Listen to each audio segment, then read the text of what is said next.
Hello guys, स्वागत है आपका study with Aman cool channel पे। आज हम लाए हैं director of education GNCT of Delhi की वर्कशीट नंबर 8 जो कि क्लास 8 के लिए सब्जेक्ट इंग्लिश है। नेम ऑफ द स्टूडेंट लिखेंगे, फिर name of the class teacher लिखेंगे। ये 19 अक्टूबर की वर्कशीट है, मंडे की वर्कशीट है आपकी इंग्लिश सब्जेक्ट की। हम वही चैप्टर कंटिन्यू करेंगे, सुनामी। आपने वर्कशीट नंबर 7 यानी in worksheet 7 you read about the behavior of animals, dog, birds, elephants and flamingo. Animal can do amazing things. अब आपने पढ़ा था कि एनिमल्स के बारे में यानी उनके बिहेवियर के बारे में पढ़ा था वर्कशीट 7 में। एनिमल्स होते हैं वो बहुत अमेजिंग थिंग्स करते हैं। अब आपको एक टास्क दिया गया है, find out write at least one amazing fact about each of the following creature. One has been done as an example. अब आपको एक एग्जाम्पल दिया हुआ है, A honeybee can remember family of flowers, यानी एक हनी बी बहुत सारे फ्लावर्स को याद रखती है। तो आपको जो बाकी आपको 3 और दिए गए हैं क्रिएचर्स, उनके अमेजिंग फैक्ट्स लिखने हैं। तो करते हैं इसका आंसर। तो आप देखेंगे whale. Whale is the largest animal on the earth. Whale एक सबसे बड़ा एक्वेटिक, आप एक्वेटिक लिख देंगे क्योंकि ये पानी में रहने वाला ना, इसलिए aquatic animal on the earth. And an ant can live 20 times.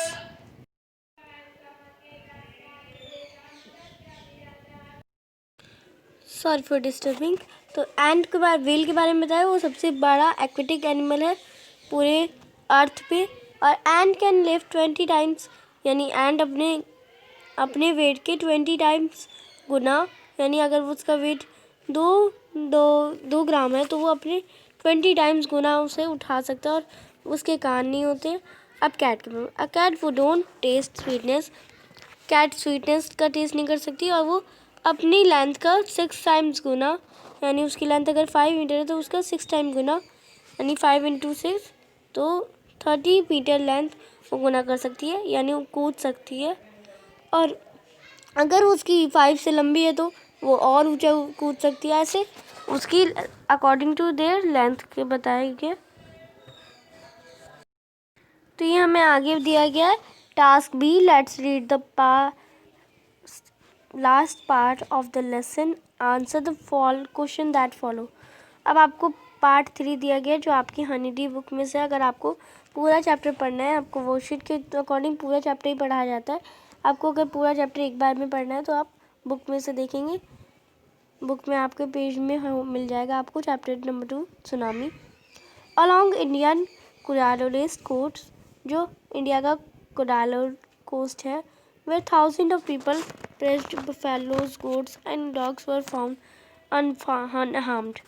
वहाँ पे बहुत सारे लोग और बहुत सारे बफेलोज, गॉड्स, उन्हें कुछ हार्म ही नहीं हुआ, उन्हें कुछ हुआ ही नहीं। द याला national park in Sri Lanka is home to a variety of animals including animals, leopards and 130 species of birds. जो श्रीलंका में याला नेशनल पार्क है, वहाँ पे बहुत सारे एनिमल पाए जाते हैं, जैसे एलिफेंट्स, लीपर्ड्स और 130 स्पीशीज़ ऑफ बर्ड्स। तो यहाँ पे जो 60 visitors were watched away from the Patanangala beach inside the park.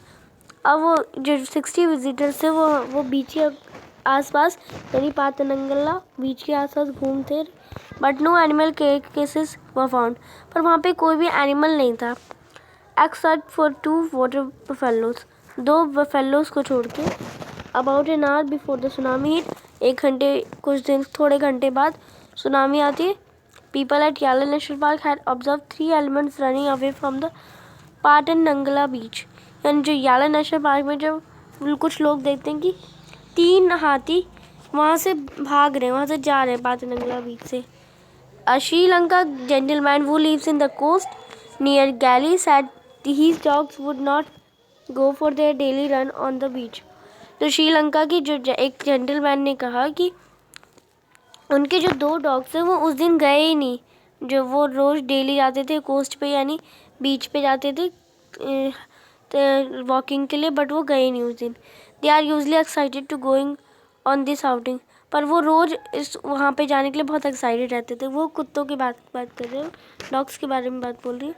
तो वो कहते हैं but on the day they refuse to go, पर उस दिन जिस दिन सुनामी आने वाली थी उस दिन वो नहीं गए। And most probably saved his life, और इसी कारण उनकी लाइफ सेव है आज। तो फर्स्ट है हमारा डैश ये park is being discussed in above passage, it is in Sri Lanka. अब आपको पार्क के बारे में बताया गया था, वो श्रीलंका में है। अब कौन सा है वो पार्क? याला नेशनल पार्क। याला नेशनल पार्क। तो पार्क तो आपको यहाँ लिखा है, तो आप पार्क नहीं लिखेंगे। Is being discussed in the above passage. 60 dash God वेश अ फॉर्म पाटनंगला बीच। अब 6 विजिटर्स थे। 6 विजिटर्स को वो मतलब वहाँ से जो बीच थे वहाँ से चले गए। In Galle the dogs refuse to go the beach with their master because, मतलब जो उनके मास्टर के साथ वो बीच क्यों नहीं जाना चाहते थे? क्योंकि वो थके थे। They cause sense and approaching disaster, उन्हें सेंस हो गया कि डिजास्टर होने वाली। दे वर हंग्री, वो भूखे थे। तो बी है आपका आंसर। आप बी पे टिक कर देंगे या बी को ब्लू पेन से लिख देंगे। फोर्थ एंड लास्ट क्वेश्चन हमारा, अ न्यूज़पेपर रिपोर्टर विजिट याला नेशनल पार्क आफ्टर सुनामी। एक न्यूज़पेपर जो रिपोर्टर था वो याला नेशनल पार्क में पास गया सुनामी के होने के बाद। हेल्प हिम को कंप्लीट हिज रिपोर्ट। अब उसकी रिपोर्ट को कंप्लीट करने के लिए आपको बताना है number of species of word कितनी थी। तो आपको यहाँ पे दी गई थी number of species of word 130, तो आप यहाँ पे 130 लिख देंगे। तो यहाँ पे 130। Number of visitor wash away from Patarangala beach, तो ये 60 थे, यहाँ भी आपको बताया गया। Number of animal carcasses found in Yala national park, और जो केयर केसेस में जो याला नेशनल पार्क में एनिमल्स फाउंड हुए थे वो कितने थे? यहाँ पे आपको दिया भी गया है, तो यहाँ पर आप देख सकते हैं उस वहाँ पे कोई भी नहीं था, पर 2 बफेलोज थी, तो 2 वाटर बफेलोज थी। तो आप इसके आंसर में 2 लिख सकते हैं। तो यहाँ पे आप 2 लिख सकते हैं। तो हमारी आज की वर्कशीट कंप्लीट होती है। Thanks for watching my video. Please subscribe my channel, और इस वीडियो को लाइक करें, मेरे चैनल को सब्सक्राइब करें। Bye bye.